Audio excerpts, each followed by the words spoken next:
આટલું સરસ એરોબિક્સ કર્યા પછી ચંદ્રભેદી પ્રાણાયામ અત્યંત જરૂરી હોય છે. થોડોક વધારે સમય શરૂ રાખીશું. આજે એરોબિક્સમાં થોડો વધારે સમય લીધો હોય એને ધ્યાનમાં રાખીને બોડીનું ટેમ્પરેચર પૂરતા પ્રમાણમાં નોર્મલ થઈ જાય એના માટે ખૂબ જરૂરી એવું પ્રાણાયામ છે.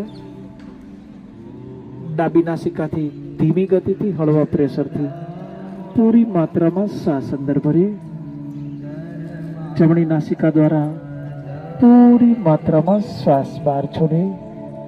શરૂ રાખીએ થોડી વાર ચંદ્રભેદી પ્રાણાયામ.